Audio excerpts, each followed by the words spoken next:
ఎవరెన్ని లాభాలు పొందినా, ఎవరు ఏం చేసినా, ఎవరి పనులు చేసినా 2014 ఎన్నికలకు ముందు మీరు ఇచ్చిన వాగ్దానాలు ఏవి కూడా నెరవేరలేదు.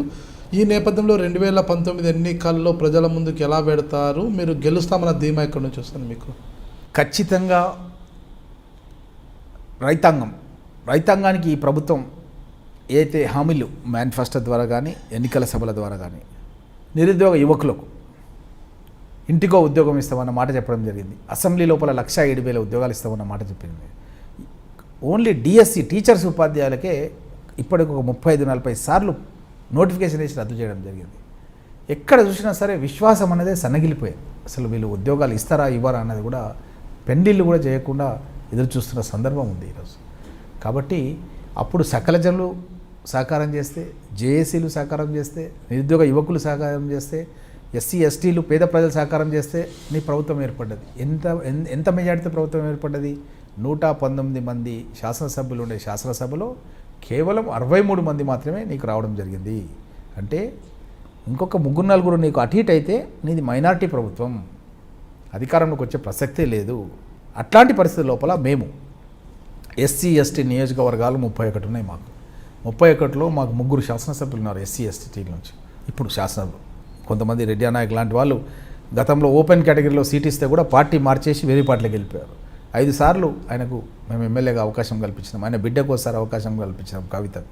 ఆయన ఎస్టీ సీటు ఓపెన్ అయిపోతే ఓపెన్ సీట్లో కూడా గెలిపించినాం. అయినా సరే ఆయన మభ్యపెట్టి టీఆర్ఎస్ వాళ్ళు చేర్చుకున్న సందర్భం లోపల మేము ఇప్పుడు ఏం చేసినామంటే బూత్ స్థాయి నుంచి మొట్టమొదట 31 మంది నియోజకవర్గాలు, ఇప్పుడు మాకు బట్టి విక్రమార్క, గీతారెడ్డి గారు, సంపత్ కుమార్ 3 శాసనసభ్యులు 31 మందికి ఏ విధంగా చేసి కనీసం ఒక 20-25 మంది శాసనసభ్యులను ఎస్సీ ఎస్టీ సామాజిక వర్గం నుంచి గెలిపించుకోవాలని చెప్పి పటిష్టమైనటువంటి ప్రణాళిక తయారు చేసినాం.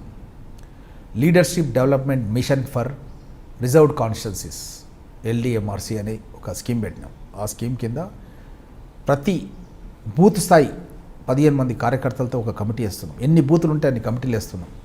ఫస్ట్ మీరు మొదట బూత్లో గెలవాలి.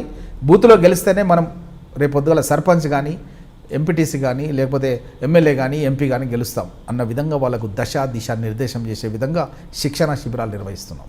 ఎన్ని చేసినా మీరు ఇచ్చిన హామీలు అంటే కృష్ణా జలాలను తీసుకురాలేదు, రైల్వే లైను ఇంకా ఏం అడుగు కూడా పడలేదు. ఇవన్నీ ఏమి జరగదంటే రామ్మోహన్ రెడ్డి గారు అభివృద్ధి చేయగలరు, ఒక విజన్ ఉంది అని నమ్మిన ప్రజలకు అభివృద్ధి అంటే ఏమిటో చూపించలేకపోయారు మీరు. ఈ నేపథ్యంలో 2019లో మీరు వారికి ఏ విధమైన సమాధానం చెప్తారు? ప్రజలంతా కూడా విశ్వసిస్తున్నారు. కాంగ్రెస్ పార్టీ అభ్యర్థి ఇక్కడ ఎమ్మెల్యేగా ఉన్నాడన్న ఉద్దేశంతోనే రామ్మోహన్ రెడ్డి గారి నియోజకవర్గం ఒకటే కాదు, ప్రాణహిత చేవెళ్ల రామ్మోహన్ రెడ్డి గారి పరిగి నియోజకవర్గం ఒకటే కాదు, ఆదిలాబాద్ నుంచి రంగారెడ్డి జిల్లా వరకు రావాల్సిన నీళ్ళని ఆపేశాడు. పక్కనున్న మెదక్ జిల్లాకి ఇస్తున్నాడు, మనకి ఇవ్వడం లేదు. మెదక్ జిల్లా మా బార్డర్ అంటే వాంటెడ్లీ ఇవ్వడం లేదు రంగారెడ్డి జిల్లాకు అన్నది రంగారెడ్డి జిల్లా వాసులంతా కూడా గుర్తించి ముక్త కంఠంతో ఈ పార్టీకి వ్యతిరేకంగా ఓటేయాలనే నిర్ణయం తీసుకున్నారు. నెంబర్ 1. నెంబర్ 2, పాలమూరు రంగారెడ్డి కూడా దగ్గర నుంచి తీసుకోవాల్సిన జూరాలను శ్రీశైలం నుంచి తెస్తా అని చెప్పి కాలయాపన చేస్తున్నాడు.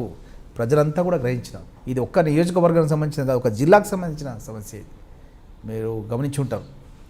అదేవిధంగా మనము చేయాల్సిన అభివృద్ధి కార్యక్రమాలు గత ప్రభుత్వంలో ఎమ్మెల్యే లేనప్పటికీ కూడా ముఖ్యమంత్రులు లాంటి వాళ్ళని కూడా తీసుకొచ్చి పరిగిలో బస చేయించి 220 kV సబ్స్టేషన్ శాంక్షన్ చేయించుకున్నాను. రాగాపూర్ నుంచి నంచర్ల వరకు డబుల్ రోడ్ శాంక్షన్ చేయించుకున్నాను. హైదరాబాద్ నుంచి బీజాపూర్ వరకు via Parigi 4 track road, Oscar Fernandes లాంటి కేంద్ర మంత్రులతో మాట్లాడి వాళ్ళను ఆస్కర్ ఫెర్నాండెస్ గారితో మాట్లాడి స్వయంగా నేను ఢిల్లీకి పోయి ఆస్కర్ ఫెర్నాండెస్ గారితో కూర్చొని మాట్లాడుతున్న సంబంధించిన ఫోటో, ఇవన్నీ కూడా లెటర్స్ రాష్ట్ర ప్రభుత్వం నుంచి రికమెండేషన్ లెటర్ ఢిల్లీకి నేషనల్ హైవే కింద చేయాలని చెప్పి తీసుకున్న పనులు ఆల్రెడీ జరుగుతున్నాయి జరుగుతున్నాయి. ఈరోజు అభివృద్ధికి రోడ్లు అనేవి చాలా ముఖ్యం. 4 లైన్ల రహదారి హైదరాబాద్ నుంచి బీజాపూర్కు పడితే చాలా ఈజీగా పని చేసుకునే వాళ్ళు కానీ, వ్యాపారాలు కానీ అవన్నీ కూడా అభివృద్ధి చెందే అవకాశం ఉంటుంది.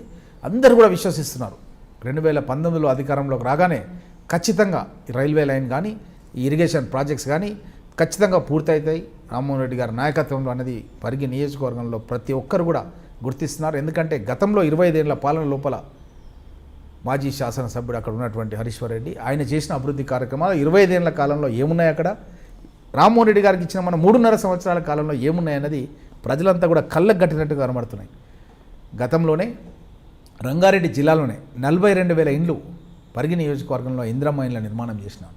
అప్పుడు నేను ఎమ్మెల్యేని కాదు, గ్రామానికి రైతు చైతన్య యాత్ర అని ఒక బస్సు పెట్టుకొని గ్రామానికి పోయి ఆ గ్రామంలోనే బస చేసి రచ్చబండ కార్యక్రమంలో అప్లికేషన్స్ కూడా ప్రింట్ చేసి, ఎందుకంటే మా దగ్గర చాలామంది నిరుద్యోగులు, చాలామంది పేదవాళ్ళు, చదువురాని వాళ్ళు కూడా ఉంటారు.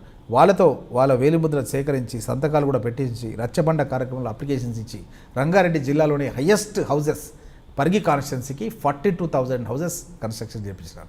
ఈ ప్రభుత్వం వచ్చిన తర్వాత 2 బెడ్రూమ్ హౌజెస్కి ఫౌండేషన్ వేసినారు. ఒక్క ఇల్లు కూడా కట్టియలేదు. ప్రజలు గమనిస్తున్నారు. 42,000 ఇండ్లు పరిగి నియోజకవర్గంలో ఉంటే ఈ టీఆర్ఎస్ ప్రభుత్వం వచ్చిన తర్వాత ఒక్క ఇల్లు కూడా పరిగిలో కట్టించలేదంటే రామ్మోహన్ రెడ్డి గారు ఏం చేసిరు అన్నది ప్రజలందరికీ కూడా చాలా వివరంగా తెలిసిన విషయం.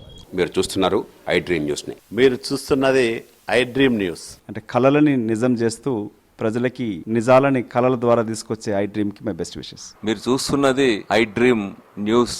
మీరు చూస్తున్నారు I dream channel. For more videos please subscribe I dream. మరిన్ని వీడియోల కోసం ఐ డ్రీమ్ని సబ్స్క్రైబ్ చేయండి. Please subscribe I dream. And I'm very much satisfied with the way interview went on.